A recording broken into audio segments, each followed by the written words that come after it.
곧 온라인으로 사업을 본격 시작하려고 합니다. 현재는 간이과세자로 등록돼 있는데 예상 월 매출이 2천에서 3천만 원 사이가 될 것 같습니다. 그런데 내년부터는 간이과세 범위가 8천만 원으로 상향됐다고 들었습니다. 저의 경우엔 당연히 간이과세 범위를 넘을 것 같은데 이럴 경우엔 1월부터 간이과세를 포기하고 일반 과세자로 변경해서 공제받는 게 더 유리할지 중간에 변경하는 게 유리할지 궁금합니다. 또 중간에 변경을 하게 된다면 전체 매출이 8천만 원이 넘어선 다음 달부터 일반 과세로 돌아가는 건지 따로 변경되는 시기가 있는 건지 궁금합니다. 이런 사연이 접수가 되었습니다. 샘사님 먼저 사연 보신 소감이 어떠신가요? 네, 일반 과세자, 간이 과세자 말 자체가 너무 어려운 이야기여서 신규로 사업을 시작하신 분들은 당연히 고민이 되실 것 같고요. 지금처럼 사업을 시작하셨는데 사업이 너무 잘 돼서 매출이 커서 바로 일반 과세자로 전환이 될 것 같은 분들도 고민이 될 것 같습니다. 아니 내년부터 간이과세 적용 범위가 달라진다고 하던데 간이과세 일반과세는 기준 설명 다시 좀 해주세요. 네, 지금 사연자님께서 말씀하신 기준은 이제 올해부터 적용이 되고 있고요. 이제 직전 연도 매출액 기준으로 해서 간이과세자는 8천만 원, 공급 가액이 8천만 원 이상인 경우에 간이과세자에서 일반과세자로 다음 연도 7월 1일에 변경이 됩니다. 사연자님의 경우에는 신규 사업을 신청할 당시에는 본인이 매출이 8천만 원 이상이 되지 않을 것이라고 판단을 하셨는지 간이과세자로 신청을 해주신 사례고 이후에 매출이 예상보다 많이 나오면서 일반과세자로 전환을 예측하시는 것 같습니다. 그렇군요. 결국 직전 연도의 네. 매출액 기준으로 산정이 되는 네, 거고 8천만 원이 기준이 네, 된다. 맞습니다. 이렇게 생각을 해보면 되겠네요. 네. 그럼 일반 과세로의 변경이 있을 때 기준일 같은 게 있을까요? 네, 기준일이 이제 직전 연도 매출액이 확정이 돼야 되기 때문에 사실상 직전 연도 매출액을 확정할 수 있는 어떤 행위가 끝나야지 지위에 변동을 할 수 있는데 우리가 직전 연도 매출액을 가지고 하는 가장 큰 신고가 5월 종합소득세 신고입니다. 따라서 5월 종합소득세 신고 이후에 해당자를 정리해서 유예기간을 주고 그 다음 연도 7월 1일에 직권으로 변경되게 됩니다. 그렇군요. 세무사님 그렇다면은 우리 지금 그 상담자의 경우 도대체 어떤 과세 유형이 좀 유리한 건지 좀 짚어주시면 상담자님께 큰 도움 될 것 같거든요. 네. 말씀드린 대로 간이과세자에서 일반과세자로의 그 직권 변경은 선택할 수 있는 것은 아니지만 간이과세자를 포기할 수 있는 수단이 있기도 합니다.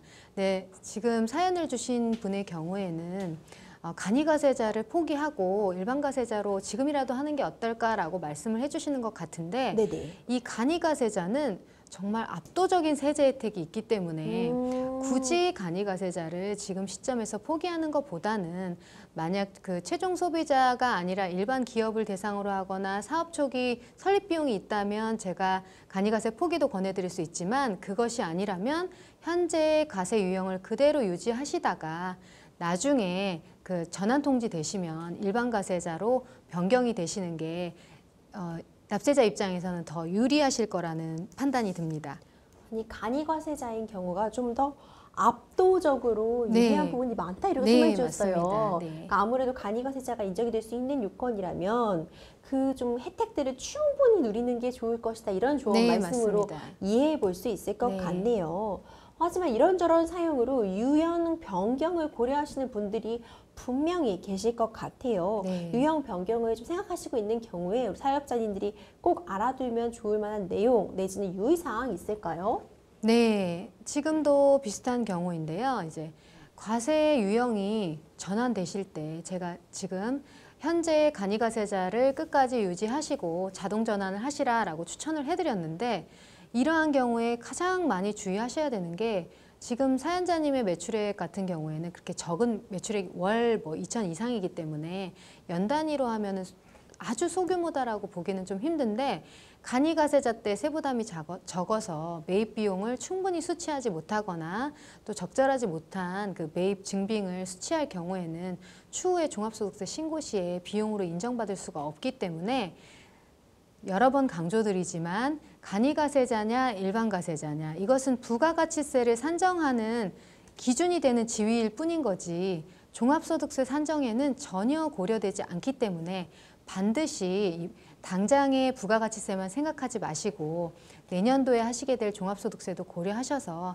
매입 자료를 충분히 수취해 주시기를 권해드립니다. 좀 단편적인 부분만 보기보다는 좀 숲을 바라보는 태도, 네, 좀 맞습니다. 전체적인 부분에 있어서 어떤 게 나에게 유불리를 가져와 줄 수 있는지를 좀 고려하는 게 네, 중요하다는 맞습니다. 말씀일 것 같아요. 이제 추가 질문 좀 드려보고 싶어요. 세금 계산서 발행에 있어서는 뭐 일반 간이과세자의 차이점이나 유의점이 있을까요?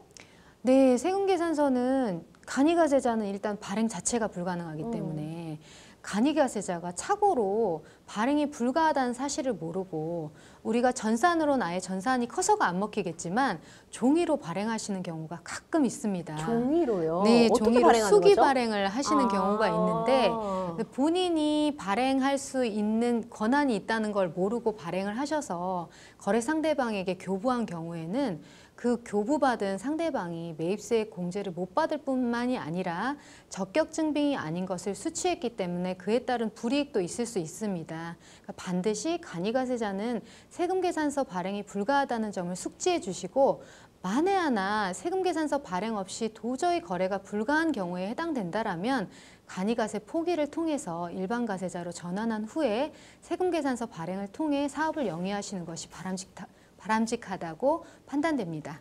그렇군요. 세무사님, 상담자께서 굉장히 여러 가지 질문 주셨어요. 결국 온라인으로 사업을 좀 본격적으로 시작해 보시려고 하시는 건데 첫 단추부터 사실 세무 관련 고민들로 네. 좀 머리가 좀 아프실 것 같아요. 네, 맞습니다. 사업을 운영하면서도 사실 사업이 잘 돼도 고민, 좀 안 돼도 세무 관련 이슈는 너무 어려워하시는 부분들이 많은데 첫 사업을 시작하시려는 분들에게 이거는 정말 꼭 알고 시작해야 된다 이런 세무 관련 팁 있을까요?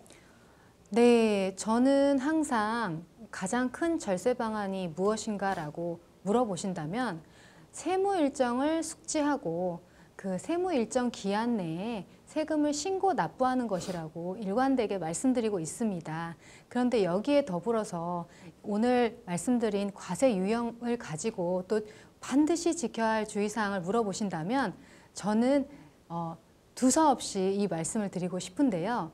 일반 과세자이냐 간이과세자이냐에 상관없이 반드시 매입 자료를 수취하셔서 내가 비용으로 쓴 부분을 온전히 다 인정받아서 내가 실제로 얻은 이익에 대해서만 세금이 부과되는 것이 가장 큰 절세 방안이라는 말씀을 드리고 싶습니다.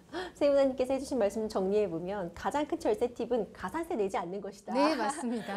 이렇게 정리해 볼 수 있을 것 같아요. 맞는 네. 말씀이시죠. 내가 절세 받을 수 있는 부분은 좀 꼼꼼히 자료 같은 거, 증빙 자료 챙기는 네. 거 꼭 중요할 것 같고요.